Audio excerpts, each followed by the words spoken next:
আমার অমৃত সন্ধানে চ্যানেলে তোমাদের স্বাগত।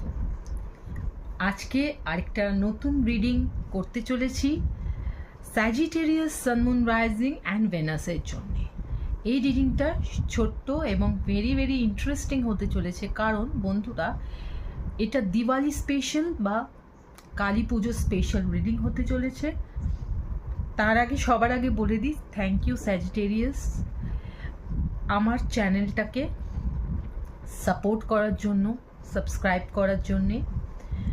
তোমাদের ভালোবাসার জন্য অসংখ্য অসংখ্য ধন্যবাদ। আশা করব যারা এখনও সাবস্ক্রাইব করোনি আমার চ্যানেলটাকে, তারা সাবস্ক্রাইব করে দেবে এবং নোটিফিকেশন বেলটা টার্ন অন করে রাখবে, যাতে আমার নতুন রিডিং এলে আবার তোমরা সেটা দেখতে পাও। তো বন্ধুরা, Sagittarius sun moon rising and venous,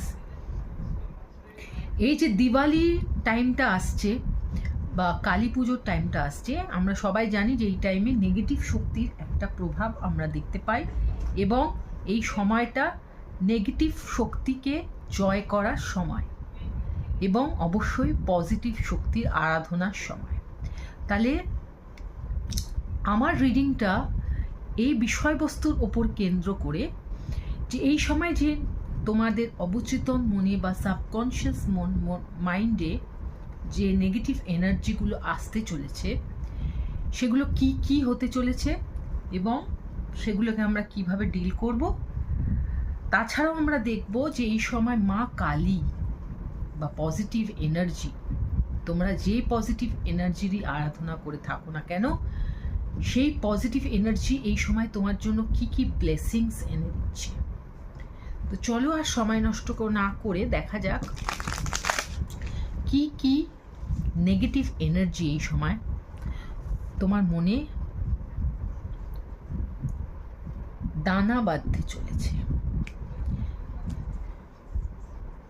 প্রথমটাই হলো সেলফ কম্প্যাশন,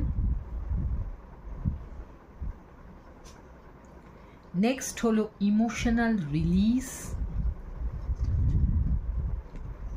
থার্ড হলো নো বাউন্ডারিজ।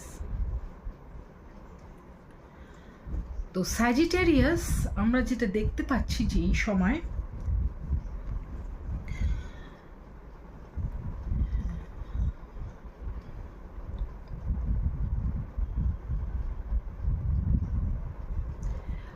তোমার মনের ভেতর বা তোমার ভেতর যে